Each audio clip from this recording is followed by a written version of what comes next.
Welcome. I'm Ron Baker, Director of the Canadian Small Church Ministry Centre, sponsored by Small Church Connections here in Canada.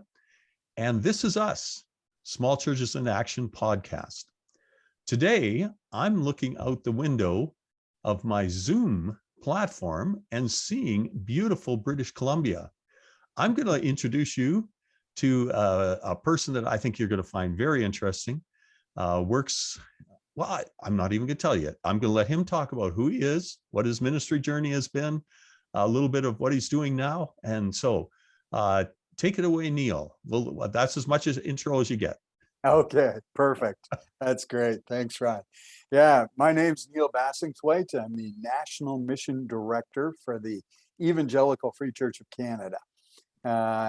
Been here about 5 years now in this position. Have been in pastoral ministry for about 30 years, mainly in Saskatchewan and Alberta. Been in some small places, so I kind of fit with the small church thing. Had a little church in Wilkie, Saskatchewan for a while. Yeah. Was a pastor for about 10 years in Fox Creek, Alberta. Little town out in the oil patch, and an industry town. So I can certainly understand and relate to small church. So that's a little of my journey. And here at our home office, we call it a home office because the Free Church is an association of autonomous churches, and so we don't really have a head office. But we have a home office that facilitates all of our mission work. And as National Mission Director, my primary focuses are encouraging our churches along the areas of evangelism, church planting, and then building mission here in Canada, much the same as we would internationally. So actually developing fields where we have missionaries or building partnerships with others to do mission in Canada. So that's kind of my role here. Which is enough of a role. I'm sure it takes all your time. Yeah. It's busy. You bet. Yeah. Well, when we were talking just before we started this, we were talking a little bit about church planting and discipleship and the mix and that type of thing. Why don't you just pop into that whole question of church planting, discipling, the interconnection that happens with some of that? Yeah, when I came on, we had a church planting catalyst that had really brought church planting in some ways to the forefront. We'd kind of been still, kind of pretty steady in terms of that, in terms of not getting much done. And he had really kind of upped the ante and got us moving in the right direction, made us intentional about planting churches. But a lot of our church planters were going, yeah, but we're kind of starting in the wrong spot. We got everybody's interest in church planting, but we need to back up a bit and kind of think about something else ahead of that. And so I sat down with one of my key church planting coaches as we were trying to think about church planter training. And he said, the Bible actually never tells us to go plant churches. The Bible tells us to go make disciples. That's what we read. Jesus, the Great Commission, go and make disciples. And he goes, and that was our marching orders. That's our mandate. If we do that, there will be opportunity to plant churches because you'll see disciples being formed. You'll see groups of disciples that will naturally get together and begin churches. But if you get it the other way around, we might not have as much success. So that really got us on a bit of a journey of rethinking a lot of our church planter training, of really focusing on disciple making as the first step of that, training people to actually be disciple makers first before they're church planters. So that's kind of been a bit of our journey. So with small churches, I mean, we're all always looking to say, here's how we do it. But let's ask the question, within a small church, what is discipling? What does that look like? Mm-hmm. We, when we broach this subject with people, we actually try and get them to define that for themselves, because different people are going to be on different journeys. But we simply ask questions because we want to model some coaching in this as well, and we think that that's a great way to help people on a discipleship journey. We're not going to give them the answers. They have to discover those answers in some ways.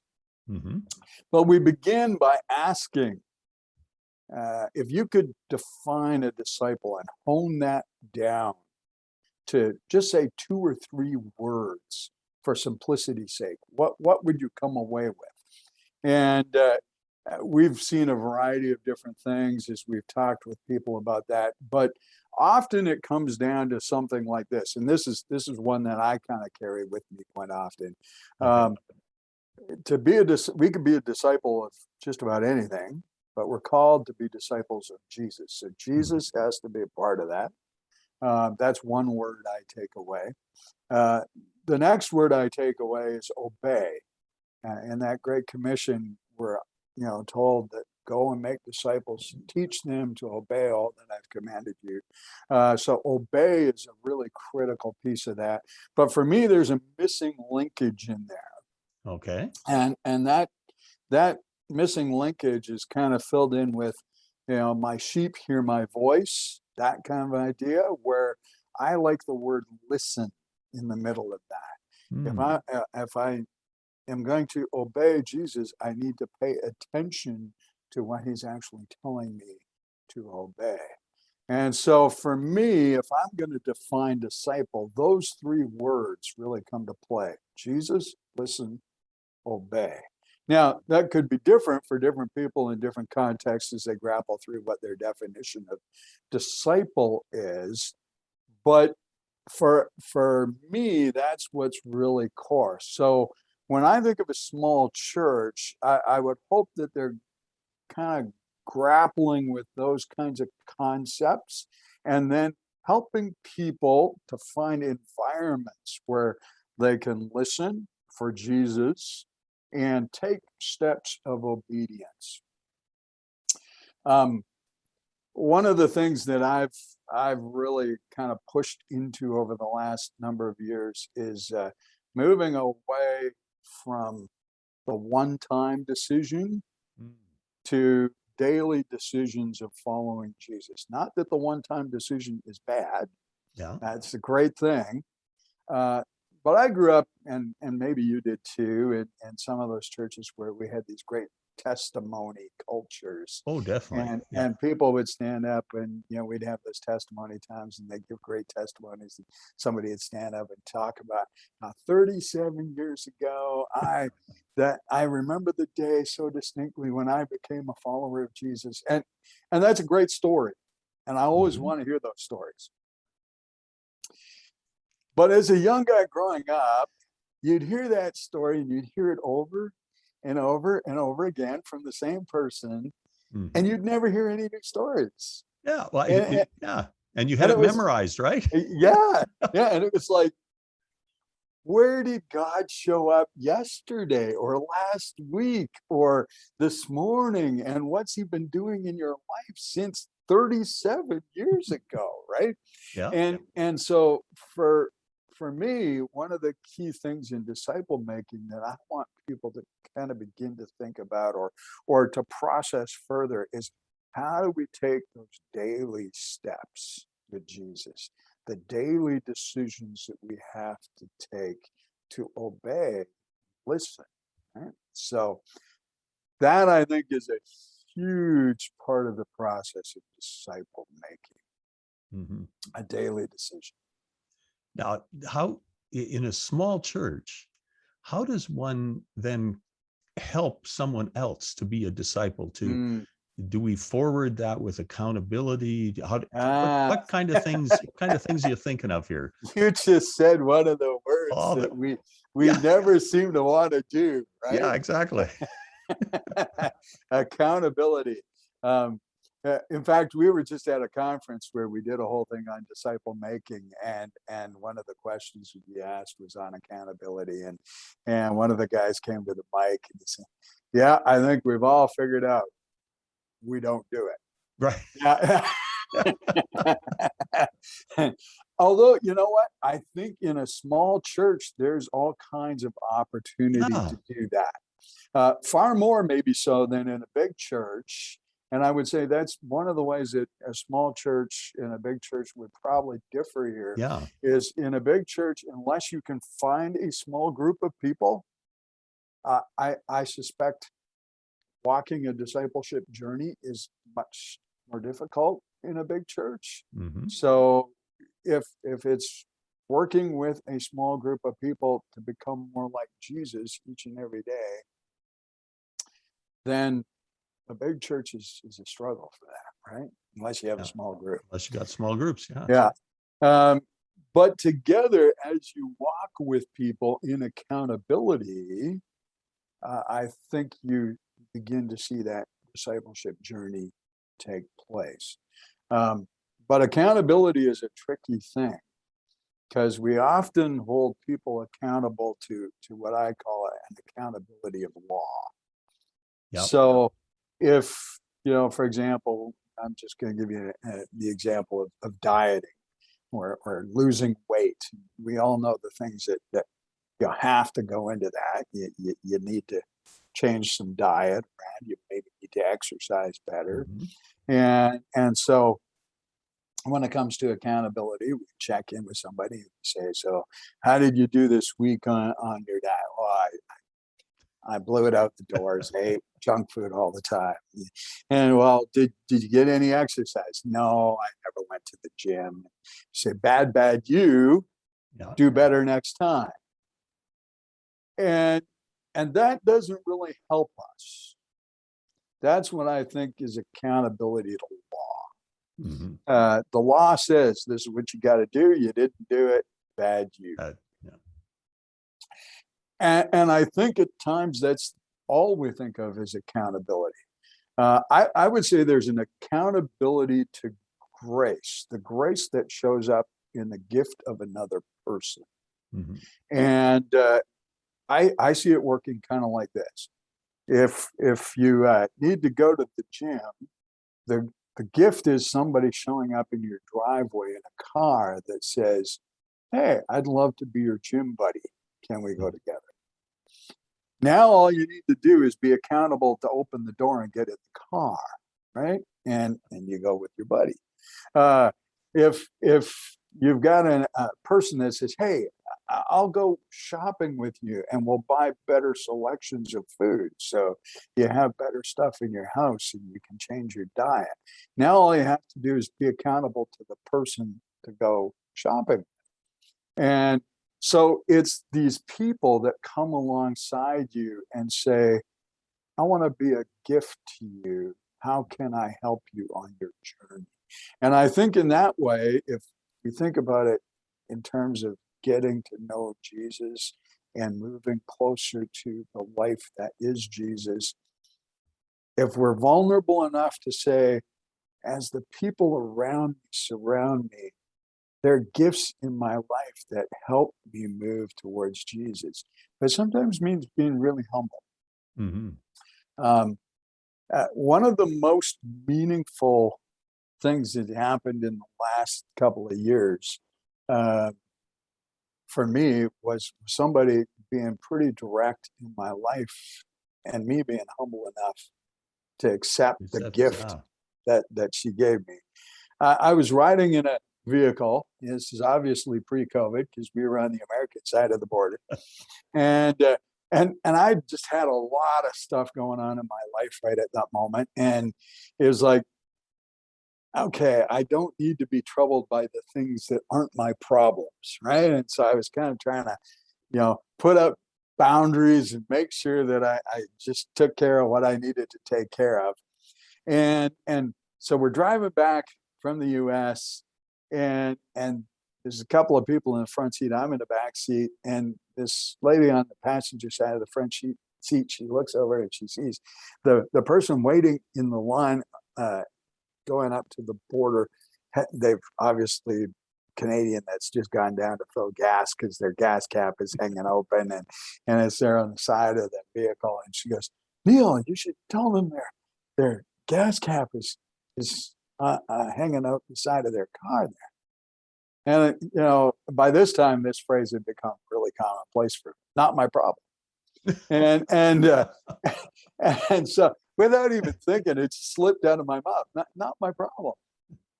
And she kind of bolted around in the vehicle and looked back at me and went, "Neil, are you even a Christian?" And she was joking, kind of, Yeah. but she wasn't. And it was one of those moments where I could look at it as a gift in my life Mm-hmm. of helping me realize that I needed to work on something here, because I was not acting in a very Christ-like manner. Or I could reject that and say, no, I'm better than that. I don't need that, right? Yeah. And I chose to take it the first way. It was a humbling experience for me. I've never used that phrase since. And I think when we open ourselves up to that group of 2 or 3 or 5 or 6 people, whatever it is, that we trust, that we can be vulnerable with, that we know is a safe place, that these people have our backs, and we can journey together towards Jesus. I think discipleship can really happen well in those kinds of settings. Okay. So how you walk into a small church, and I'm sure you visit a number of small churches. Mm-hmm. How would you gain that sense, that atmosphere, that temperature of the church for disciple making? What type of things do you either sense, or do you see? Do you what do you look for? I guess my first question would be, what do you celebrate?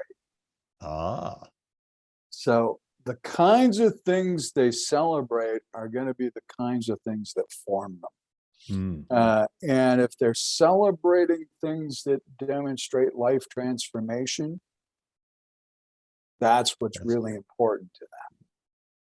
And so are they celebrating the kinds of things, even small things, where they have an opportunity or a place, a time, some way, some venue for people to say how God is changing them and transforming them. So kind of like that old testimony time in some ways, but in a current way where they get to say, hey, God spoke to me this week. God's been teaching me this. I'm changing. My life is actually changing. Having those kinds of venues and opportunities to do that, I think, is really critical. And that might be a real key sign in a small church that, hey, this is a place that allows, and not only allows, but fosters that kind of environment, right? Mm-hmm. Which I guess, if you look at it, the opposite would be, what kind of things are you criticizing? It certainly would show pretty quickly where your discipleship temperature is at. Yeah, absolutely. Yeah. I mean, we could all hold the finger and point the finger at somebody, and often those things don't stimulate growth at all, right? They create barriers. Oh, definitely. No doubt about it. Well, now we talked a little bit about a link between discipling people and evangelism and missions, church planting, and that type of thing. When you're working with a person, and let's say you're a person who's helping disciple someone else, what type of things are you aware of? Are you mentioning? Are you maybe just doing yourself that's going to push them into realizing, hey, we need to be church planting, or we need to be planting, we need to be finding other preparing other disciples? Well, that was a long question. Was there a question in that? Go for it. I don't know. For me, it's about replication, right? Can something be duplicated? Am I modeling the right stuff? So one of the things that I love to use is a discovery Bible study method, where we're just asking some simple questions that people can get a handle on Scripture for themselves and could repeat that again with someone else. With someone else, right? So, and I don't know if you're probably familiar with discovery Bible studies and those kinds of things, but we ask 3 questions of the text in some of the settings that I work with. What is this text telling us, revealing to us about God or Jesus?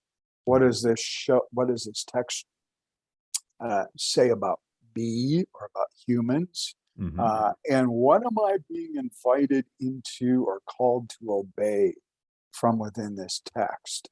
And it's things like that that could really kind of stimulate us and move us to the point where if we model that well, we're going to see leaders grow up that can do that again somewhere else in a different setting. So if an 8-year-old could repeat that process, we can grow leaders from within that kind of a Bible study method, a discipleship method that can start new groups and see disciples being born and starting new groups. And pretty soon you've got churches being planted, right? And so that could start anywhere. It could start, a group of 3 or 4 people in a community that 1 or 2 of them are in church. Maybe some of them aren't. Maybe some of them are just exploring faith for the first time. But you begin these discovery Bible studies, and pretty soon you have disciples being made. Take that and begin to make more disciples. In some countries in the world, that's how they plant churches all the time. Right? So right now, the fastest growing church in the world is in Iran. It's almost all from a disciple making method like that. And it's being led primarily by women because they're the marginalized people in a Muslim culture. And they can have freer reign working from the margins than some of the others. And they're leading the church in Iran because of it. So okay, let's take that suggestion of living on the margins. So and saying, so in Canada right now, and in small churches and other places, who are the people that are going to be the best disciple makers that are living on the margins right now? This is not a question I gave to you before, so I'm just throwing that out there, just following up a little bit. That is a great question, though, Ron, because I think there are some of our voices that we've had way too many mainstream voices talking. We haven't heard from some of the people on the margins. I think of, we're in a country that right now is kind of working through this whole residential school issue. We've got those kinds of issues in front of us. Aboriginal people that have been put down and disadvantaged, and the church has not necessarily always been their friend in those kinds of things. And yet, many times they have walked with us. And I think hearing those kinds of voices, Canada is this incredible melting pot of peoples. I live in the Lower Mainland, Mhm. not far from Surrey. In Surrey, there's over 100 different languages represented. Yeah. Uh, we have all kinds of voices that we haven't been listening to that I think are really critical. Um, and so listening isn't just about listening to the voice of Jesus either. It's about listening to how Scripture plays out in the lives of some of these people. Yeah. And I think that's really critical in our journey as we journey with Jesus, to listen to how other people are picking up things and moving along with Jesus too. So Yeah. Yeah, there's just so much there that I'd love to explore, um, even with a number of immigrants and mhm, refugees, and I I so I much so. I love listening to their stories, and I know that I have to step back and listen, because Mhm. usually what I'm trying to do is tell them who I am and what they should do in order to be like me. That's not really good listening technique. No, yeah, it's one of our fastest growing churches right now, in our Canadian Evangelical Free Church scene is a church in Richmond Hill, and it's a church of Iranian immigrants, and they've got a lady working for the government who sees these immigrants coming in and says, "Well, you're coming from a country where you claim that you were persecuted because you're Christian," and they may or may not have been, Right. but they're coming in under that guise. And so she connects them up with a pastor right away. And so he's taking them through new believer classes, and all kinds of people are getting saved and getting baptized. And of course, he says things so nonchalantly. It's like, yeah, we're just doing what we typically do. We're having these new believers Bible studies, and we baptized 40 people, and no big deal. Yeah. And we're thinking, wow, no big deal. Um, but these are people that are near and dear, and they're picking up on things that we, typical white North Americans that have lived here a long time, may not necessarily pick up on. And their faith and their experience as they walk closer to Jesus is quite a bit different than ours. Mhm. And it is so neat to hear the kinds of things that they're learning and they're growing in, and how Jesus is shaping and changing their lives. And those are precisely the kinds of stories that I think you're talking about, Ron. So Yeah. Yeah. Yeah. Well, I hate to say it, but we're about at the end already, and goes quick. it goes very quick. So let me just ask a very general question. You can answer however you might want to answer, but because we work with small churches and I work with small churches, if someone wanted to lead a small church at this point in Canada, in our, whatever's happening right now, what advice would you give to them? Uh, yeah, let's just leave it at that. Yeah. Spend time with your people.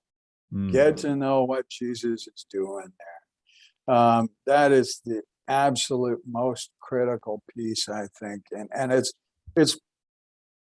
you're set up for it in a small church, right? I Yeah. mean, Yeah. yeah, it's about relationship. It's about knowing people. It's about listening to where God is at in their lives and paying attention, and helping them see and hear where God is showing up and how they're moving closer to Jesus too. And to me, you can spend all your time in your study if you want, but that's not going to cut it. Hmm. You need to be with your people. Yeah. And so that would be my advice to anybody pastoring a small church, in a small church. Spend time with your people. Yeah. See Oh, where God's moving. yeah, that's great. I think you've hit the nail on the head for what I've heard from a number of people. They just, yeah, you're not with the people. You're not with the people. I mean, to be Yep. quite honest. Yeah, Yeah. absolutely. Yeah. Yeah. Well, Neil, thank you very much for joining us on our podcast today. I have really Thanks for having appreciated me. this. we'll have to maybe do this again sometime. Just got many more questions to ask, but thanks again. Thank you.